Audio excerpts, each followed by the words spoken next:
ঘুমাইছে কিনা তোর মারে জিগা, তোর মারে তো পাও টিপতে দিয়ে আসছিলাম। সামাজিক যোগাযোগ মাধ্যমে রাতারাতি ভাইরাল ও বেশ জনপ্রিয় মুখ রুবায়েত ফাতেমা তনি। তবে জনপ্রিয়তার পাশাপাশি তাকে নিয়ে আলোচনা সমালোচনাও নেহাত কম নয়। ফেসবুকে তাকে নিয়ে কেউ কটু কথা বললেই পাল্টা জবাব দিতেও তিনি সিদ্ধহস্ত। হ্যাঁ, সময় আক্তার পাখি বুড়ো বেটার বউ, কিন্তু তোর আব্বার বউ না, তোর জামাইয়ের বউ না। তো ফালতু কমেন্ট করলে একটা থাপ্পড় দিয়ে দাঁত চক্করে নিচে পড়ে। কয়েক বছর থেকে অনলাইনে পোশাক ও কসমেটিক্স বিক্রির ব্যবসা শুরু করেন তনি। এর কিছুদিনের মধ্যেই ঢাকা সহ বিভিন্ন জায়গায় গড়ে তোলেন বেশ কয়েকটি কাপড়ের শোরুম।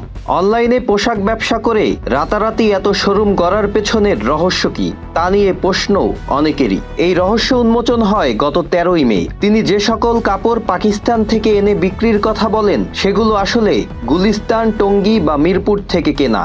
প্রমাণগুলো একটু দেখান, কাগজপত্র একটু দেখান। এ বিষয়ে ভোক্তা অধিকার সংরক্ষণ অধিদপ্তরের সহকারী পরিচালক আব্দুল জব্বার মণ্ডল জানান, তনির বিরুদ্ধে কয়েকজন ভোক্তার অভিযোগের ভিত্তিতে তার গুলশান 1 নম্বরের পুলিশ প্লাজার সানবিজ বাই তনির একটি শোরুমে অভিযান চালানো হয়। এ সময় বিদেশ থেকে কাপড় আনার কোনো চালান বা আমদানির কাগজপত্র দেখাতে বললে কোনো প্রমাণ হাজির করতে পারেননি শোরুম কর্তৃপক্ষ। পরে শোরুমটি বন্ধ করে দিয়েছে ভোক্তা অধিকার সংরক্ষণ অধিদপ্তর। একই সঙ্গে পাকিস্তানি পোশাক আমদানির কাগজপত্র সহ অধিদপ্তরে উপস্থিত হতে বলা হয়েছে তনিকে। আমাদের কাছে সন্দেহ হচ্ছিল এই কারণে যে যেহেতু তারা নোটিশ পাওয়ার পরও কোনো রেসপন্স করছে না, তাহলে অভিযোগের সত্যতা হয়তো যথাযথ হতে পারে। তারা বলছেন যে এটি পাকিস্তানি ড্রেস, এর সপক্ষে যে কাগজপত্র আমরা চেয়েছি কোনো কাগজ তারা এখনো দেখাতে পারে নাই।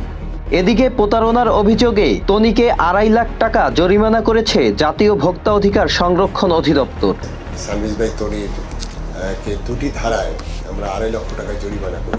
সে সময় সানবিজ বাই তনির কর্তৃপক্ষ ভোক্তা অধিদপ্তরকে জানান, পাকিস্তানি এসব পোশাক লাখানি কালেকশন দিয়ে কেনা হয়। এ তথ্যের ভিত্তিতে এলিফ্যান্ট রোডের সুবাস্তু অ্যারোমা শপিং কমপ্লেক্সের লাখানি কালেকশনে অভিযান চালায় জাতীয় ভোক্তা অধিকার সংরক্ষণ অধিদপ্তর। এমনকি পাকিস্তানি বলে ড্রেস বিক্রির অভিযোগে প্রতিষ্ঠানটিকে সাময়িকভাবে বন্ধের নির্দেশ দেয়া হয়। কি ড্রেস আছে সেটাও তো লেখা নেই, আছে বলেন? এটা বাংলাদেশি তৈরি না পাকিস্তানি না ইন্ডিয়ান না অন্য দেশের, সেগুলো লেখা আছে, তাহলে বুঝবো কিভাবে বলেন? অভিযানে লাখানি কালেকশনের স্বত্বাধিকার সানবিজ বাই তনির কর্তৃক পাকিস্তানি ড্রেসের নামে যে ড্রেসটি বিক্রি করা হয়েছে সেটি তিনি বিক্রি করেননি এই মর্মে লিখিত দেন। তবে লাখনি কালেকশন পাকিস্তানি ড্রেস বিক্রি করলেও প্রতিষ্ঠানটি যেখান থেকে পোশাক ক্রয় করেছে তার পক্ষে কোনো ডকুমেন্ট বা ক্যাশ মেমো দেখাতে পারেনি। এতদিন সানবিজ বাই তনি পাকিস্তানি বলে বিক্রি করা পোশাকটি লাখানি থেকে নেয়া দাবি করলেও গত বৃহস্পতিবারের গণশুনানিতে তনির ম্যানেজার 360 ডিগ্রি কথা ঘুরিয়ে বলে এই ড্রেসটি কত তারিখে কোন প্রতিষ্ঠান থেকে ক্রয় করা হয়েছে তা স্পষ্ট নয়। তো আমরা সচরাচর পাকিস্তানি প্রোডাক্ট হচ্ছে লাখানি কালেকশন থেকে আমরা সোর্স করে থাকি। তো এই প্রোডাক্ট সম্পর্কে আমাদের অনেক দিন আগে হওয়ার কারণে আমার এই প্রোডাক্ট সম্পর্কে আমাদের কাছে কোনো ডকুমেন্টস এই মুহূর্তে আসলে নেই। এর পরবর্তীতে একটি গণমাধ্যমে লাখানি কালেকশনের স্বত্বাধিকার জানান, তিনি সানবিজ বাই তনির বিরুদ্ধে আইনত ব্যবস্থা নেবেন। আমি দেখি, আমি আমার লয়ারের সাথে আলাপ করে আমি ব্যবস্থা নেব কি করতে পারি। গত 13ই মে মঙ্গলবার অভিযোগ আর প্রতারণার অভিযোগ ছড়িয়ে পড়ার 24 ঘন্টা না পেরোতেই অভিযোগকারীকে সঙ্গে নিয়ে লাইভে আসেন তনি। বিষয়টি কতটুকু সত্য তা সবার কাছে খোলাসা করতে তিনি বলেন, পুরো বিষয়টি পরিষ্কার না করে মনগড়া আর রসালো শিরোনামে আমাকে একরকম হয়রানি করা হয়েছে।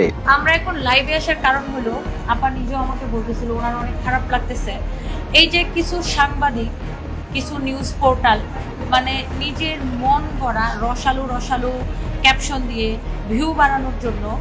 Sajid Abdullah, channel I.